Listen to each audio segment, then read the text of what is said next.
Hello, this is Jesse with JLH Repair Shop. Here you see the 2007 Honda VTX 1800R3 that I have been working on. So far, let me catch you up to speed what I've done on this bike. So the customer brought it to me and he had bought it used and he had unloaded it, dropped it on his leg. Older guy, so he messed up his leg, couldn't ride, and so he had it sitting in his garage for about 4.5 years. So brought it to me, asked me to get it up into working shape so he could sell it. I've since actually worked out a deal and I've actually bought the bike myself because it's actually a really great bike. But as you can see, I've got some covers that are still off. Some of the spark plug covers right here on the other side as well are off. The gearbox covers off down here, and the air box is off.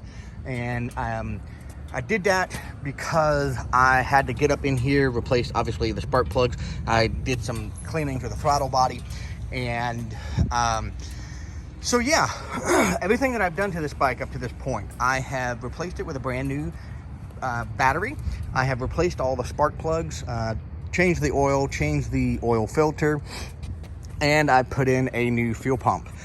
I've also had to replace the throttle handlebar grip. And the reason why is either the guy who sold it to me or the original owner put some aftermarket grips on the bike. And when they did, they put this really nasty glue on here, and again, it sat and got rusted, and it just really gunked up. Over here, it's not a big deal, but on the throttle side, it made it to where the throttle would not return. So when you turned it, it would stick, and the throttle body would stick open. So I took the old one off, cleaned it up really good, and bought these cheap aftermarket throttle grips. I've got the clutch one back at the house in the garage, but I at least did this side. You can see it's a nice little spike there, so I'll eventually do that as well. I also had to do a little bit of a jerry rigging here because the cables that run to the speedometer gauge, there's two connectors and two plugs, and one of the plugs had the pins and the connector plastic had basically become separated, and so I pushed them back together, taped it up really well, and got it basically in the condition that you see it right now. So again, let's get it started. So turn the key,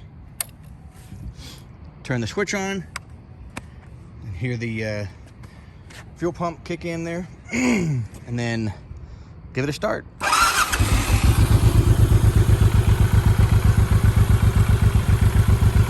As I said, it's been sitting for a while. I've got some new oil in it, and I've got some other things I'm going to tweak on it, but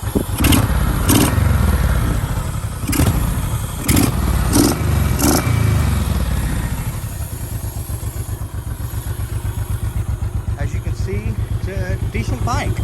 So I've got to do some additional work on it. I'm gonna flush the brakes, especially the foot brakes aren't as great as they could be. But yeah, so if you want to follow me and see more of the repair projects that I do on motorcycles, check it out. Check us out on Facebook at JLH Repair Shop, or you can follow me at HeathJ85 on YouTube. So thank you guys. Like and subscribe for some more.